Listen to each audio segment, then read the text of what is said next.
Assalamualaikum warahmatullahi wabarakatuh. Alhamdulillahi rabbil alamin. Salatu wassalamu ala sayyidil mursalin wa ala alihi wa ashabihi ajma'in, amma ba'd. Puji syukur kehadirat Allah subhanahu wa ta'ala atas karunia-Nya kita masih diberikan kesempatan, kesehatan, sehingga kita mampu melaksanakan aktivitas kita sehari-hari dalam keadaan baik, dan tentunya kita selalu mengharapkan ridha Allah subhanahu wa ta'ala untuk diberikan kekuatan, keimanan, dan ketakwaan. Ma'asyiral muslimin hafizakumullah. Aktivitas kita dalam memenuhi kebutuhan kita sehari-hari di dunia ini tidak terlepas dari aktivitas ekonomi. Aktivitas ekonomi yang itu kita peroleh, kita lakukan dalam keseharian kita dengan melakukan aktivitas bekerja, berusaha, mencari nafkah, dan sebagainya. Kegiatan ini merupakan kebutuhan yang memang tidak bisa kita kesampingkan.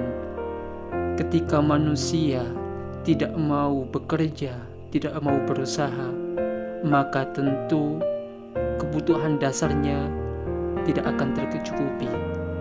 Ketika kebutuhan dasar tidak tercukupi, maka ketenangan, ketentraman akan tergoyah. Karena ketika manusia hidup di dunia ini, dia membutuhkan pemenuhan kebutuhan jasmani maupun rohaninya. Dan aktivitas bekerja itu untuk memenuhi kebutuhan pokok, untuk kebutuhan makan, sandang, dan papan, serta kebutuhan lainnya yang dibutuhkan untuk keberlangsungan hidup ini. Ma'asyiral muslimin hafizakumullah. Bekerja merupakan aktivitas ekonomi yang tentunya Islam sangat memberikan apresiasi ataupun sangat konsentrasi terhadap aktivitas ini. Sehingga banyak ayat Al-Quran yang menyinggung persoalan-persoalan bekerja ataupun persoalan-persoalan ekonomi ini. Al-Quran misalnya menyinggung aktivitas ekonomi dengan kata-kata al-mal. Sebagaimana kita kenal, al-mal itu adalah harta. Mari kita kupas. Al-mal atau mal, menurut kosakata bahasa Arab, itu memiliki arti condong ataupun miring atau kecenderungan. Kenapa harta disebut al-mal? Karena manusia memiliki kecenderungan secara tabiatnya, memiliki kecenderungan untuk memiliki harta, untuk memiliki kekayaan. Sehingga Al-Quran menyinggungnya dengan al-mal, karena memang manusia punya kecenderungan untuk memiliki itu. Yang kedua, Al-Quran juga menyebutnya dengan kata al-fadl, al-rizq, dan juga termasuk qanatir al-muqantarah, termasuk juga al-anfal dan sebagainya. Harta disebut qanatir al-muqantarah karena harta dalam jumlah yang banyak yang menjadi kekayaan, yang menjadi kebanggaan manusia. Oleh karena itu, dalam ayat Al-Quran dikatakan zuyyina lin-nasi hubbus syahwati minan nisa'i wal banina wal qanatiril muqantarah. Dijadikan indah bagi manusia untuk cenderung kepada istri, para perempuan, cenderung pada wanita, cenderung pada anak-anak, mencintai anak-anak, dan termasuk juga cenderung untuk mencintai harta, yaitu qanatiril muqantarah. Ma'asyiral muslimin hafizakumullah. Aktivitas ekonomi atau bekerja sudah banyak disinggung oleh Al-Quran. Bahkan Rasulullah SAW sendiri sebagai nabi, beliau mengatakan, ana basyarum mislukum, saya ini seperti hanya kalian, manusia biasa. Yang membedakannya yuha ilayya, yang membedakannya hanyalah karena saya diwahyukan oleh Allah. Aktivitas ini sudah banyak dicontohkan oleh Rasulullah SAW. Rasulullah sejak kecil, usia 12 tahun, beliau sudah diajak bekerja, berdagang oleh pamannya, bahkan sampai ke luar negeri. Dan aktivitas ini Rasulullah lakukan sampai kemudian Rasulullah menikah kepada Siti Khadijah. Rasulullah juga bukan hanya seorang pedagang, pemburu, tetapi Rasulullah juga seorang penggembala. Beliau menggembala ternak dan sebagainya. Nabi-nabi terdahulu sebagaimana terekam dalam Al-Quran juga melakukan aktivitas bekerja yang berbeda-beda. Mereka ada yang berprofesi sebagai petani. Nabi Adam itu berprofesi sebagai petani, berprofesi juga sebagai peternak. Nabi Nuh berprofesi sebagai tukang kayu, tukang pahat. Beliau bisa membuat kapal, itu tidak terlepas dengan keterampilan beliau untuk menjadi tukang. Contoh lain, Nabi Daud. Nabi Daud merupakan nabi yang pertama kali bisa mendirikan industri besi. Beliau membuat pedang, membuat jas perang, baju perang, dan seterusnya yang semuanya itu terbuat dari besi. Itu tidak lain hasil dari keterampilan industri yang dibuat oleh Nabi Daud. Begitu luar biasanya. Sehingga Nabi Daud ini termasuk seorang pengusaha. Termasuk juga contoh yang lain, kreativitas untuk membuat baju, membuat pakaian yang dipakai kita sehari-hari. Ini juga sudah dicontohkan oleh Nabi Idris. Nabi Idris, beliau terkenal dalam kisah-kisah sebagai sosok nabi yang punya keterampilan untuk menjahit. Ma'asyiral muslimin hafizakumullah. Banyak lain lagi nabi-nabi yang sudah mencontohkan aktivitas mereka untuk memenuhi kebutuhan sehari-hari kita. Sehari-harinya mereka melakukan aktivitas bekerja yang itu dilakukan untuk tercapainya, terpenuhinya kebutuhan. Nabi Yusuf adalah salah satu karyawan dari negara Mesir. Beliau menjadi bendaharawan. Kalau kita kontekskan di era sekarang, maka Nabi Yusuf adalah sebagai pegawai negeri. Nabi Musa sebagai seorang pemburu. Beliau bekerja untuk menimba air, memberi minum penggembalaan Syekh Madian, yaitu Nabi Shu'aib. Nabi Musa bekerja terhadap Nabi Shu'aib. Inilah contoh-contoh aktivitas yang sudah dicontohkan oleh nabi-nabi terdahulu.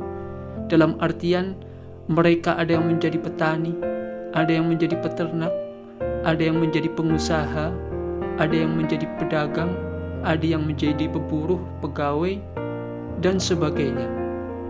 Ini menunjukkan bahwa aktivitas bekerja, semua profesi yang ada ini adalah mulia. Petani tidak lebih mulia dari pedagang, dan pedagang tidak lebih mulia dari petani. Seorang petani tidak lebih rendah dari seorang pegawai, dan seorang pegawai tidak lebih tinggi dari seorang petani. Artinya dalam sisi Allah, di hadapan Allah, semua profesi ini kedudukannya sama. Oleh karena itu, apapun profesi kita, selagi kita melakukannya dengan baik, usaha itu dilakukan dengan cara yang baik, usaha yang halal, maka tidak perlu kita minder, tidak perlu kita berkecil hati, selagi profesi kita itu adalah profesi yang baik. Oleh karena itu, kita tidak boleh merendahkan profesi-profesi yang ada ini. Seorang pemburuh, seorang karyawan tidak perlu menyepelekan orang yang berprofesi sebagai pemburu, sebagai petani, sebagai pedagang. Begitupun juga sebaliknya. Karena pada intinya semua aktivitas ini kedudukannya sama di sisi Allah Subhanahu wa Ta'ala. Dan mereka yang kedudukan rendah adalah mereka yang melakukan aktivitas ekonomi dengan cara-cara yang tidak baik, dengan cara-cara yang dilarang oleh Allah Subhanahu wa Ta'ala, seperti hanya mencuri, menggarong, korupsi, menipu, menyuap, dan sebagainya. Ma'asyiral muslimin, hafizakumullah. Suatu ketika Umar bin Khattab itu berjalan-jalan di pagi hari untuk melihat aktivitas masyarakatnya. Suatu ketika Umar bin Khattab ini melihat satu orang di waktu siang sekitar jam-jam 9-an, waktu-waktu duha, itu melihat orang ini duduk di masjid, berdiam diri di masjid, berdoa, tetapi tiap hari dia seperti itu terus sepanjang hari. Kemudian Umar bin Khattab menyamperinya, datang kepadanya dan menanyakan, "Ya fulan, apa gerangan yang sedang kamu lakukan di sini?" Kata orang tersebut mengatakan, "Saya bertawakal kepada Allah." Ya. Kemudian Umar mengatakan, "Kenapa kamu tidak melakukan aktivitas bekerja? Sesungguhnya kamu harus melakukan aktivitas itu sebagai memenuhi kebutuhan kamu. Setelah kamu berusaha dengan baik, bekerja dengan baik, baru kamu bertawakal." Ini menunjukkan bahwa antara berdoa dan berusaha itu harus seimbang. Orang tidak bisa hanya menanti untuk mendapatkan sesuatu penghidupan, tetapi tidak sambil melakukan ikhtiar bekerja. Oleh karena itu, antara berdoa dan bekerja itu harus seimbang. Orang kalau hanya berdoa saja, tentu tidak mungkin Allah akan menurunkan kebutuhan kita begitu saja, tiba-tiba turun dari langit. Karena itu tidak mungkin. Oleh karena itu harus ada perantara. Perantaranya adalah dengan kita melakukan aktivitas bekerja. Ma'asyiral muslimin, hafizakumullah. Oleh karena itu, menumbuhkan etos kerja, semangat bekerja, profesionalitas bekerja, itu harus kita upayakan. Karena itulah menjadi satu jalan yang bisa kita tempuh untuk memenuhi kebutuhan kita sehari-hari. Oleh karena itu, mencari penghidupan itu adalah bagian dari kewajiban bagi kita semua. Ketika mereka yang tidak mampu untuk melakukan aktivitas bekerja, maka kewajiban bagi kita yang mempunyai kemampuan bekerja untuk membantu saudara-saudara kita supaya mereka bisa memiliki kemampuan untuk bekerja ataupun memiliki kemampuan untuk memenuhi kebutuhan sehari-harinya. Oleh karena itu, Islam mensyariatkan untuk membantu orang fakir miskin, menolong kaum du'afa, menolong mereka yang tidak mampu untuk bekerja. Karena itu, Islam mensyariatkan untuk saling bahu-membahu, saling menopang satu dengan yang lainnya. Supaya apa? Supaya terjadi keseimbangan hidup di antara kehidupan kita sehari-hari. Ketika terjadi satu orang memiliki kemampuan, tetapi di sebagian lain mereka tidak tercukupi, maka di sini keseimbangan hidup akan goyah. Boleh jadi keamanan juga akan tergerus, keamanan stabilitasnya tidak tercapai, karena tentunya kriminalitas itu akan meningkat di sana. Oleh karena itu, selagi muda, selagi masih memiliki kemampuan, mari kita bersama-sama kita gunakan peluang itu untuk kita melakukan aktivitas yang produktif, yang bisa memberikan manfaat. Meskipun seumpama kita belum bisa melakukan aktivitas yang menghasilkan uang, setidaknya kita bisa melakukan aktivitas positif yang menghasilkan kebaikan. Ma'asyiral muslimin, hafizakumullah. Al-Quran mengatakan, wa fi amwalihim haqqul lis-sa'ili wal mahrum, bahwa dari harta yang kita miliki itu ada bagian bagi mereka yang tidak mampu.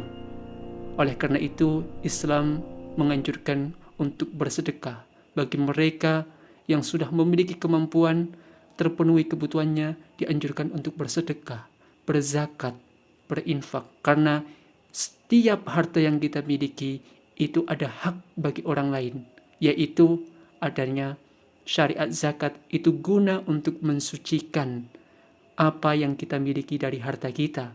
Karena pada hakikatnya itu bukan milik kita.